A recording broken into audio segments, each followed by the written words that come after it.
अगर कामयाब बनना है तो मंजिल पर नजर रखो, कौओं के खौफने से चील कभी रुका नहीं करती। हेलो नमस्कार राम राम गुड मॉर्निंग साथियों, फिर से आपका ज्योग्राफी क्लास में स्वागत है। और हम आपके लिए लेके आए हैं राजस्थान की न्यूज, जिसमें हम आज पढ़ने वाले हैं कि राजस्थान वन रिपोर्ट 2023। जो राजस्थान वन रिपोर्ट 2023 है, जो 31 दिसंबर 2024 को लागू की जाती है। राजस्थान रिपोर्ट 2023 की 31 दिसंबर 2024 को लागू की जाती है। दो वन रिपोर्ट 2 साल में एक बार आती है और 18वीं क्रम की रिपोर्ट है जो अभी आई थी और प्रथम बार 1987 में लागू की गई थी। तो अपन पढ़ रहे हैं कि राजस्थान रिपोर्ट 2023 की है, जो 31 दिसंबर 2024 को लागू की जाती है। यह वन रिपोर्ट 2 साल में एक बार आती है, 18वें क्रम की रिपोर्ट है और प्रथम बार 1987 में आई थी। अब इसके अंदर देखते हैं कि कुल अभिलेखित वनों की संख्या है 32,872 वर्ग किलोमीटर स्क्वायर, जो कुल अभिलेखित वन है। आते हैं राजस्थान के कुल भौगोलिक क्षेत्रफल वन 9.60% है, जिसमें कुल वन आवरण है, वृक्षावरण है और कुल झाड़ी वन है।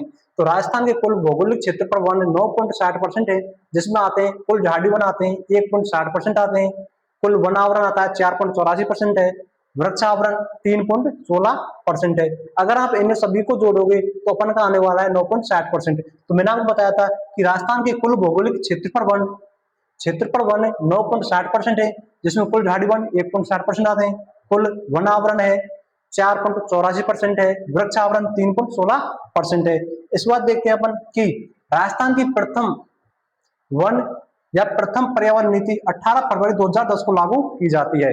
तो राजस्थान की प्रथम वन या पर्यावरण नीति 18 फरवरी 2010 को लागू की जाती है, जिसमें तय किया गया था कि राजस्थान के कुल भौगोलिक क्षेत्र पर 20% पर वन होना अनिवार्य है।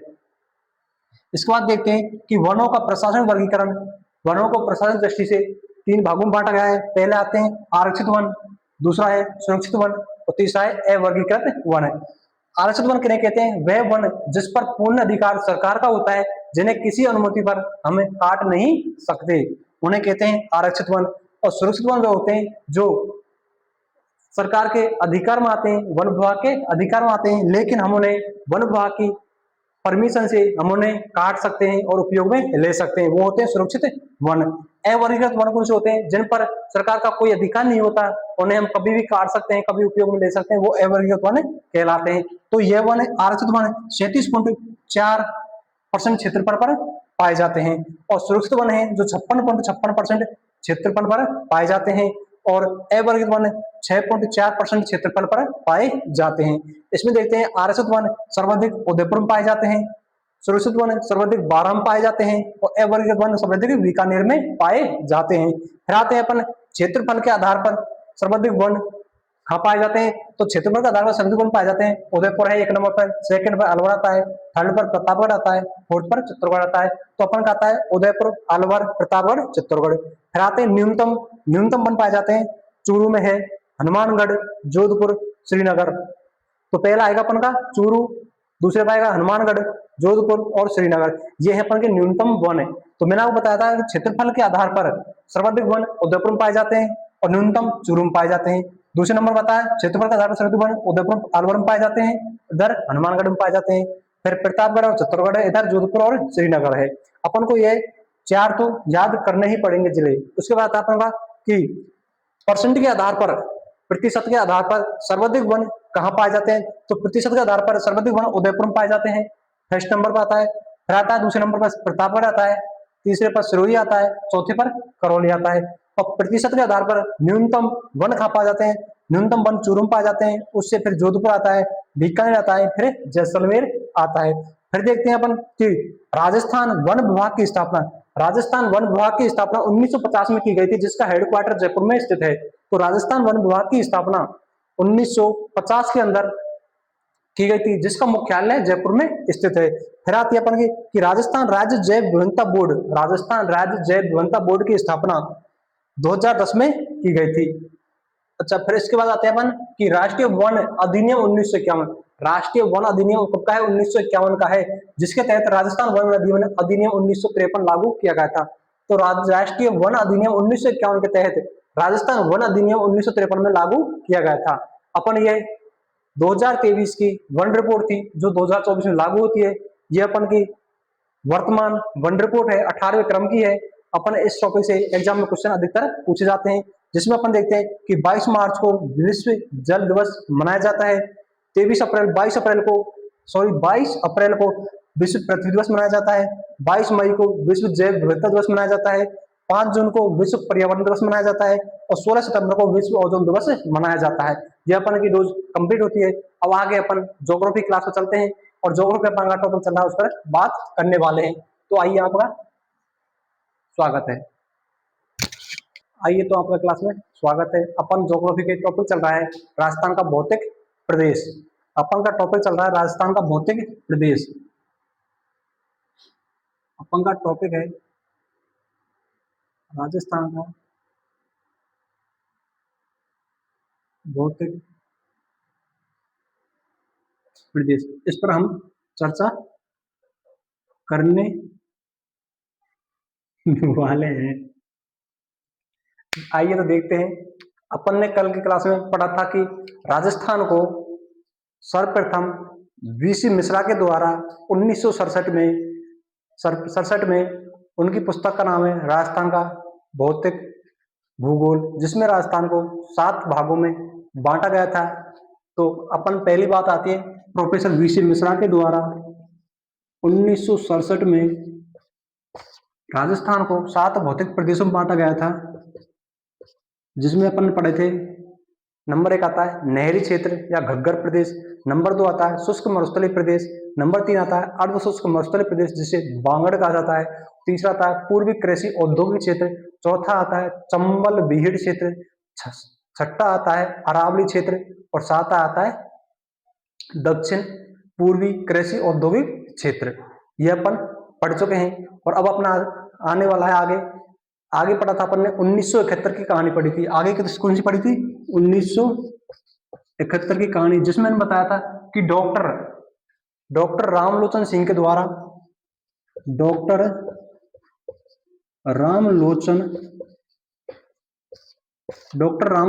द्वारा राजस्थान को भौतिक प्रदेशों को पहले 2 भागों में बांटा गया था। उसके बाद भौतिक प्रदेश पहले 2 भागों में बांटा गया था, फिर उसके बाद उन्हें 4 भागों में बांटा गया था। उसके बाद फिर 12 भागों में बांटा गया था। तो मैंने आपको बताया था कि राजस्थान को सर्वप्रथम 1967 में 7 भागों में बांटे गए थे वीसी मिश्रा के द्वारा। फिर बताया था कि 1971 में आते हैं अपन के डॉक्टर रामलोचन सिंह, जिसने राजस्थान को पहले 2 फिर 4 फिर उसके 12 उपभागों में बांटा गया था।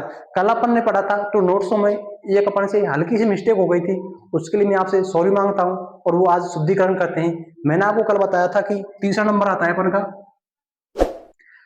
हरिमोहन सक्सेना जी। तीसरा नंबर पे आते हैं हरिमोहन सक्सेना जी, जिन्होंने पुस्तक का नाम है इनका राजस्थान का भौतिक भूगोल। यानी पुस्तक का नाम है राजस्थान का भौतिक भूगोल। राजस्थान का भौतिक भूगोल जो कब आई थी? ये बात है अपन की 1994 की। कब की बात है? 1994।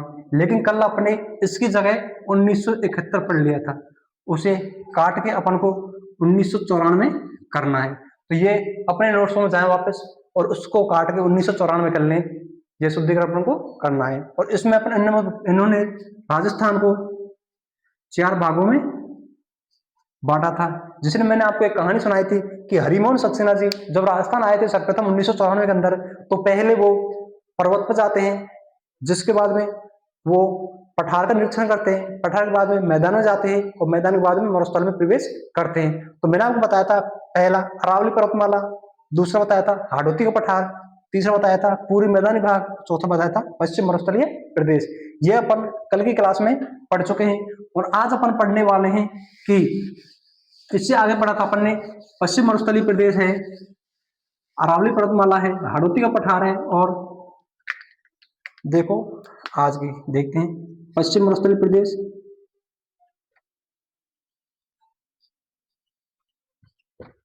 फिर आता है नहीं सॉरी, पहला आता है अरावली पर्वतमाला, पहला आती है अरावली पर्वतमाला। कल तो अपन पढ़ी थी पश्चिम उत्तर प्रदेश है, अरावली पर्वतमाला है, फिर आता है हाड़ौती पठार, उसके बाद पढ़ा था अपन ने पूर्वी मैदानी भाग, और फिर पढ़ा था पश्चिम मरुस्थलीय प्रदेश। लेकिन आज अपन को सीरियल वाइज क्रम से पढ़ेंगे, तो पहले पढ़ेंगे अपन पश्चिम मरुस्थलीय प्रदेश। अपन का आता है फर्स्ट में पश्चिम मरुस्थलीय प्रदेश। इसके बाद आता है अपन का पश्चिम मरुस्थलीय प्रदेश के बाद आता है अपन का अरावली पर्वतमाला। दूसरा आता है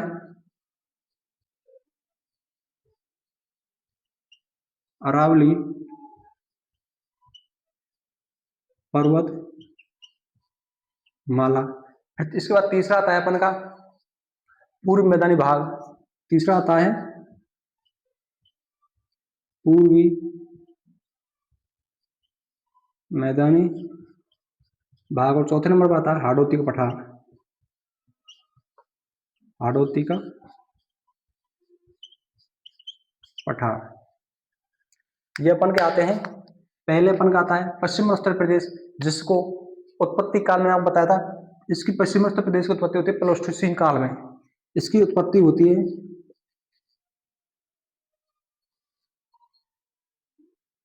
इसकी उत्पत्ति प्लेस्टोसीन काल में होती है। कब होती है? प्लेस्टोसीन काल में।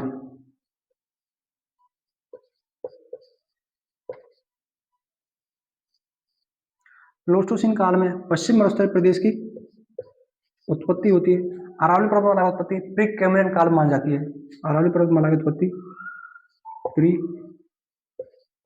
कैम्ब्रियन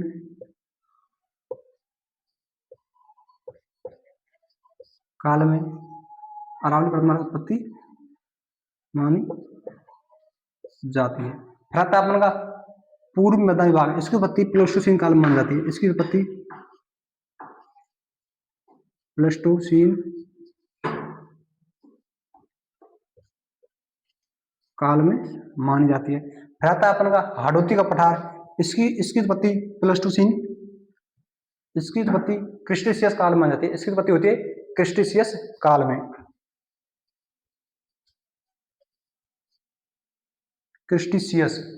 क्रिस्टेशियस काल में इसकी उत्पत्ति मानी जाती है।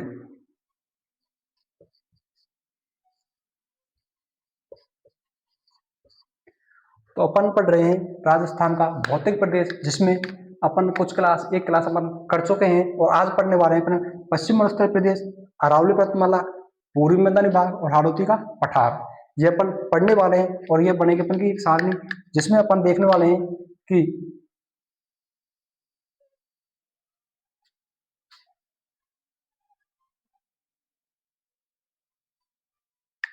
इसमें देखते हैं कि पश्चिम उत्तर प्रदेश की उत्पत्ति प्लेस्टोसीन काल में मानी जाती है, अरावली पर्वतमाला की उत्पत्ति प्री कैम्ब्रियन काल में मानी जाती है, पूर्वी मैदानी भाग की उत्पत्ति प्लेस्टोसीन काल में हुई थी, हाड़ौती पठार की उत्पत्ति क्रिस्टेशियस काल में मानी जाती है। अब आता है इनका क्षेत्रफल, जिसमें पश्चिम उत्तर प्रदेश क्षेत्रफल है 61.11%। 61.11% क्या है? क्षेत्रफल।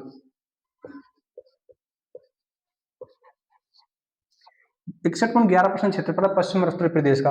अब आता है अरावली पर्वतमाला का क्षेत्रफल है 9%।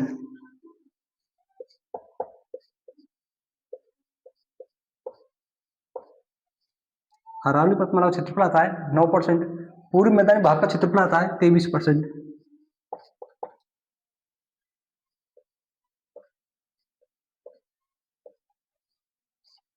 और हाड़ौती पठार का क्षेत्रफल आता है 6.89%।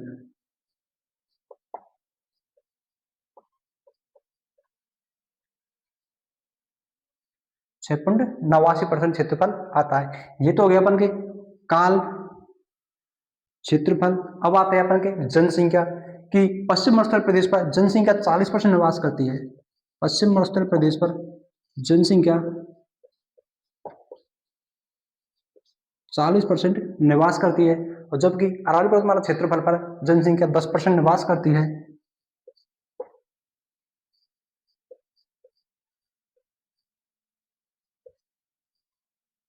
निवास करती है, और पूर्वी मैदानी भाग पर जनसंख्या 39% निवास करती है।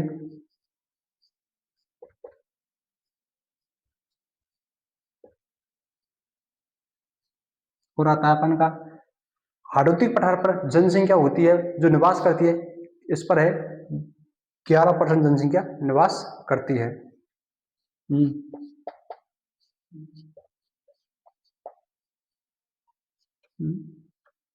11% जनसंख्या निवास करती है। तो अपन पढ़ा था कि पश्चिम और उत्तर प्रदेश है जिसकी उत्पत्ति प्लेस्टोसीन काल में मानी जाती है, क्षेत्रफल 61.11% है, जनसंख्या 40% निवास करती है। फिर आता अपन का अरावली पर्वतमाला जिसकी उत्पत्ति प्री कैम्ब्रियन काल की कौन सी अरावली पर्वतमाला है जिसका क्षेत्रफल 9% है, जनसंख्या 10% निवास करती है। फिर आता अपन का पूर्वी मैदानी भाग जिसकी उत्पत्ति प्लेस्टोसीन काल में मानी जाती है, जनसंख्या क्षेत्रफल है 23%, जनसंख्या 39% निवास करती है। फिर आता अपन का हाड़ौती का पठार जिसका क्षेत्रफल उत्पत्ति क्रिस्टिशियस काल में मानी जाती है और क्षेत्रफल 6.89% है जिस पर जनसंख्या 11% निवास करती है। अब आते हैं अपन, ये हो गया अपन के। फिर इसके बाद देखते हैं अपन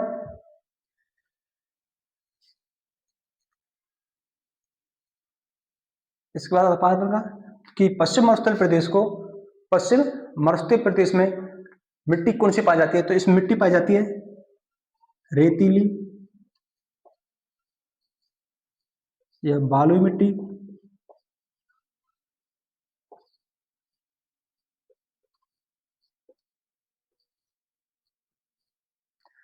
बालुई मिट्टी कौन सी जगह में पाई जाती है, बालुई या रेतीली मिट्टी पाई जाती है अपन की पश्चिम मरुस्थलीय प्रदेश में। इन्हीं मिट्टी को प्यासी मृदा भी कहा जाता है, इन्हीं को प्यासी मृदा कहा जाता है।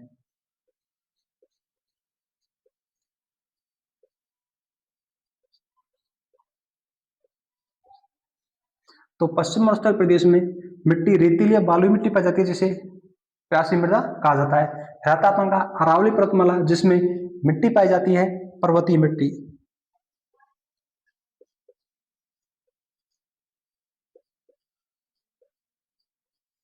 पर्वतीय मिट्टी पाई जाती है। और आता अपन का पूर्वी मैदानी भाग जिसमें मृदा पाई जाती है जलोढ़, पूर्वी मैदान भाग में मृदा पाई जाती है जलोढ़ मृदा पाई जाती है। और अपन का आता है हाड़ौती प्रदेश जिसमें जिले आते हैं कोटा, बूंदी, बारां, झालावाड़ और इसमें काली मृदा पाई जाती है, इसमें मृदा पाई जाती है काली मृदा पाई जाती है। तो फिर अपन ने 5 गुण पढ़े, 4 गुण पढ़े जिसमें पढ़ा था पश्चिम मरुस्थल प्रदेश का उत्पत्ति काल है प्लेस्टोसीन काल है, क्षेत्रफल 61.11% है, जनसंख्या 40% निवास करती है, मिट्टी रेतीली या बालुई मिट्टी पाई जाती है जिसे प्यासी मृदा कहा जाता है। फिर देखते हैं अपन अरावली पर्वतमाला जिसका उत्पत्ति काल है प्री कैम्ब्रियन काल में उत्पत्ति हुई थी और 9% क्षेत्रफल है जिसका जनसंख्या 10% निवास करती है और मिट्टी पर्वतीय मिट्टी पाई जाती है। फिर देखिए अपन पूर्वी मैदानी भाग जिसका क्षेत्रफल उत्पत्ति प्लेस्टोसीन काल में मानी जाती है, 23% क्षेत्रफल आता है और जनसंख्या 39% निवास करती है और जलोढ़ मृदा पाई जाती है। रहता अपन का हाड़ौती का पठार जिसका काल है क्रिस्टिशियस काल में उत्पत्ति होती है, 6.89% क्षेत्रफल पर है और 11% जनसंख्या निवास करती है और काली मृदा पाई जाती है। अब देखिए मिट्टियों का वैज्ञानिक नाम, मिट्टियों का वैज्ञानिक नाम तो अपन ने पढ़ी है रेतीली मृदा या बालुई मिट्टी जिसे एरिडोसॉल्ट मृदा कहा जाता है। इसका विज्ञान नाम क्या है, एरिडोसॉल्ट, एरिडोसॉल्ट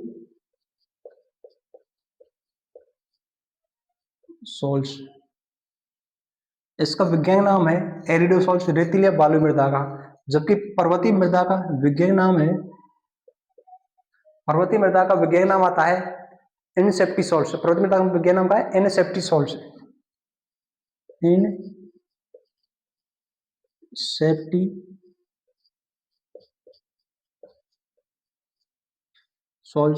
अपना आती है जलोढ़ मृदा, जलोढ़ मृदा का विज्ञान नाम है, जलोढ़ मृदा का विज्ञान नाम आता है अल्पसेल्फिसॉल्ट, अल्फीसॉल्ट।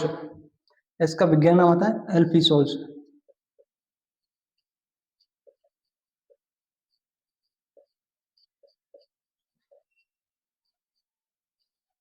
इसका विज्ञान नाम आता है अल्फीसॉल्ट। और फिर आती है काली मृदा जिसका विज्ञान नाम है वर्टिसॉल्ट, इसका विज्ञान नाम आता है वर्टिसॉल्ट।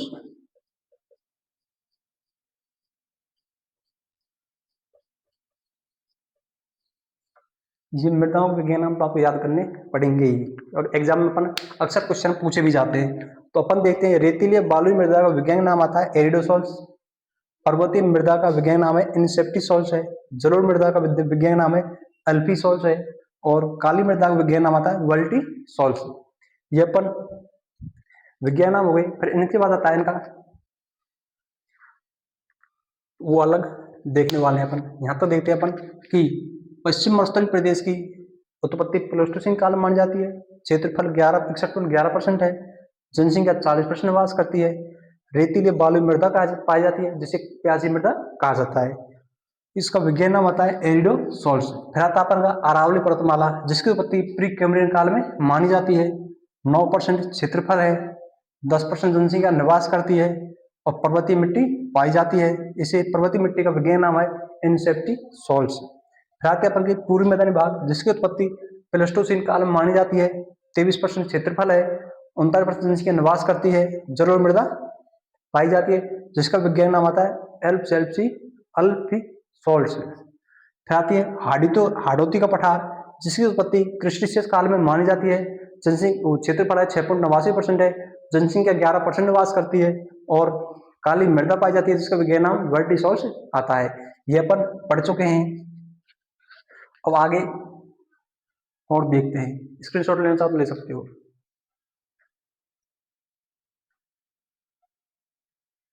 देखो तो मिटाते आगे देखते हैं।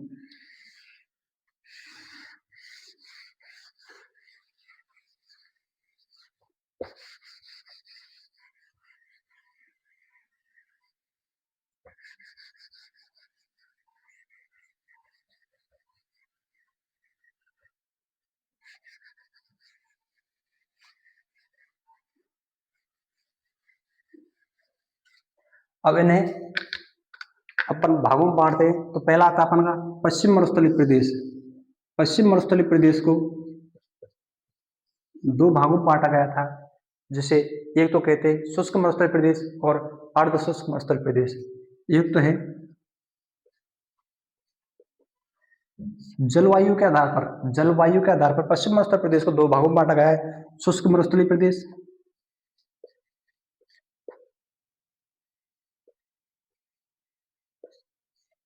और दूसरा आता है अर्ध शुष्क मरुस्थलीय प्रदेश।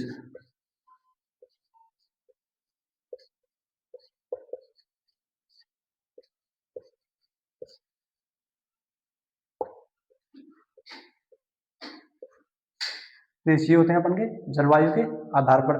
फिर देखते हैं अपन अरावली पर्वतमाला।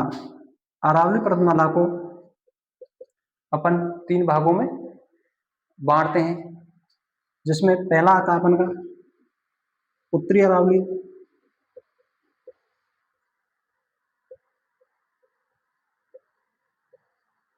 आवाज खराब हुई, पंखा बंद कर रहा है। ठीक है, एक है अपन का उत्तरी अरावली, दूसरा आता है मध्य अरावली,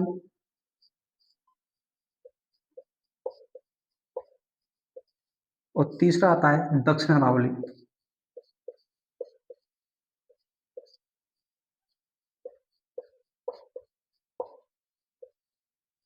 फिर आता है अपन का पूर्व मैदानी भाग। पूर्व मैदानी भाग को अपन चार भागों में बांटते हैं। पूर्व मैदानी भाग को अपन चार भागों में बांटते हैं, जिसमें आता है पहला चंबल बेसिन, जिसमें आता है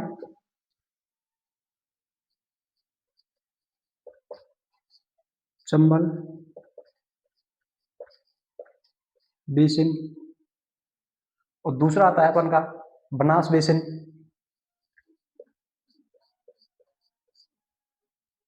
दूसरा आता है बनास बेसिन, तीसरा आता है माही बेसिन।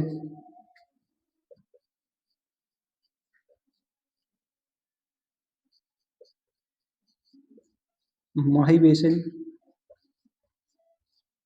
और चौथा आता है अपन का बाणगंगा बेसिन।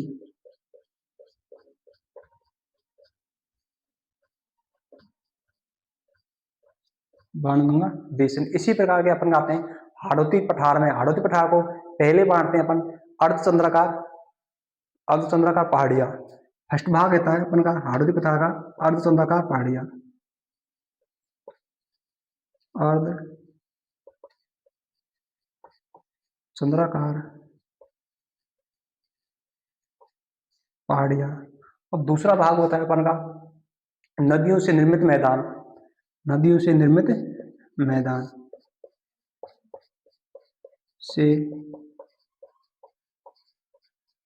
निर्मित मैदान। और तीसरा भाग आता है अपन का सहागढ़ उच्च भूमि। तीसरा भाग आता है अपन का शाहबाद उच्च भूमि। तो अपन तीसरा आता है शाहबाद उच्च भूमि। तीसरा आता है अपन का शाहबाद उच्च भूमि। और फिर लास्ट एंड फाइनल आता है चौथा अपन का झालावाड़ का पठार। झालावाड़ का पठार झालावाड़ का पठार। और फिर लास्ट आता है डग गंधार क्षेत्र। डग गंधार क्षेत्र डग गंधार डग गंधार गंधार डग गंधार क्षेत्र। तीसरा आता है अपन का डग गंधार क्षेत्र डग गंग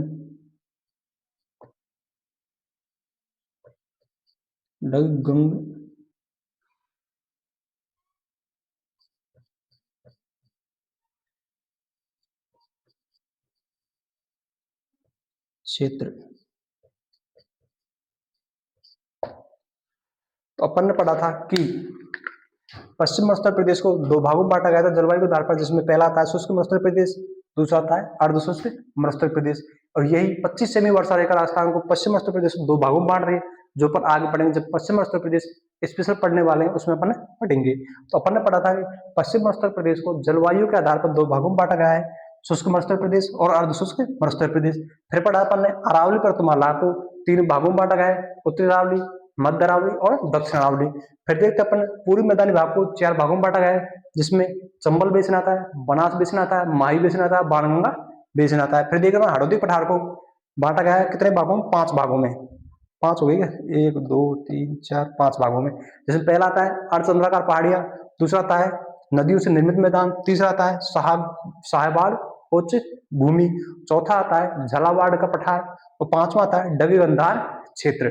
तो अपन यह ज्योग्राफी क्लास में आज पश्चिम उत्तर प्रदेश का वर्गीकरण पढ़ा था, और कल अपन एक एक मरुस्थल को उठा के पढ़ने वाले हैं, जिसमें पहले पढ़ेंगे अपन पश्चिम मरुस्थलीय प्रदेश, इसको अपन कल देखेंगे और पढ़ेंगे। आज की क्लास इतनी रहेगी क्योंकि आज हम लेट क्लास चालू की थी और टाइम भी काफ़ी हो गया, तो अपन इतनी क्लास रखते हैं और ख़त्म करते हैं। और आप सहयोग करें हमारा, कि हमारा नया नया यूट्यूब चैनल है और आपके सहयोग से ही हम आगे बढ़ पाएंगे और बेहतरीन तैयारी आपकी की जाएगी।